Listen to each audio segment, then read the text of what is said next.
عورت کی زبان وہ واحد چیز ہے جو اس کے سارے عیبوں کو چھپا لیتی ہے۔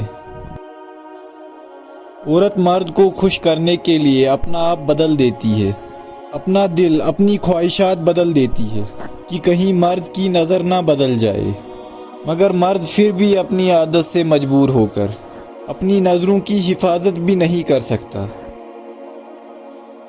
حکومت اور عورت کی محبت حد سے زیادہ مشکل ہے۔ اگر مرد کو عورت کی غلطی کا پتہ چل جائے تو اسے شوہر کے گھر میں مجسمہ بن کر زندگی گزارنی پڑتی ہے۔ کسی بھی گھر کو برباد کرنے میں عورت کا ہاتھ ہوتا ہے، چاہے وہ بہن کی صورت میں ہو، ماں کی صورت میں ہو یا بیوی کی صورت میں ہو۔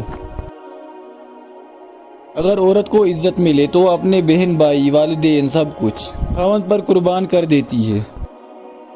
عورت الٹی لیٹ کر سوتی ہو تو بد اخلاق ہوگی۔ اس عورت سے شادی کر جو نگاہیں نیچی رکھتی ہو، کم بولتی ہو اور جس میں حسن اخلاق ہو، کیونکہ ایسی عورت کے مقدر میں بے بہا دولت ہوتی ہے۔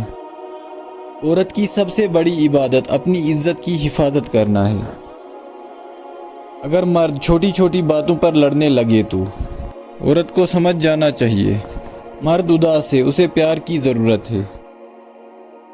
عورت کو اپنے پیار میں پاگل کرنا ہے تو اس کو عزت اور توجہ دو، اور جب یہ دو چیزیں دو گے تو وہ خود بخود تمہیں پسند کرنے لگے گی۔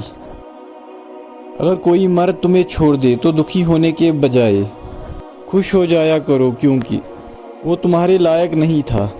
اگر وہ واقعی مرد ہوتا تو تمہیں چھوڑتا نہیں۔ جس عورت کا جسم گورا ہو وہ کم عقل ہوتی ہے، وہ اپنی خوبصورتی کے محور سے نکلنا ہی نہیں چاہتی۔ جس عورت کا شوہر باروب ہو وہ زمانے پر راج کرتی ہے۔ جس گھر میں عورت کا روب ہو وہ گھر ذلیل ہوتا ہے۔ عورت کی عزت کیا ہوتی ہے یہ بیٹی کا باپ بن کر ہی پتہ چلتا ہے۔ عورت کی عزت کو اگر داغ لگ جائے تو یہ داغ پوری زندگی کے لیے ناسور بن جاتا ہے۔ جس عورت کا جسم پتلا ہو وہ غصے والی اور چالاک ہوتی ہے۔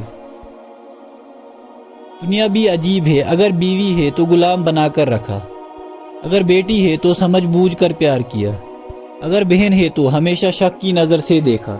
بس عورت ماں کے روپ میں ہی اچھی دکھائی دیتی ہے۔ کردار صرف عورت کا ہی دیکھا جاتا ہے، چاہے مرد کردار سے گر کر بد کردار ہی کیوں نہ ہو جائے۔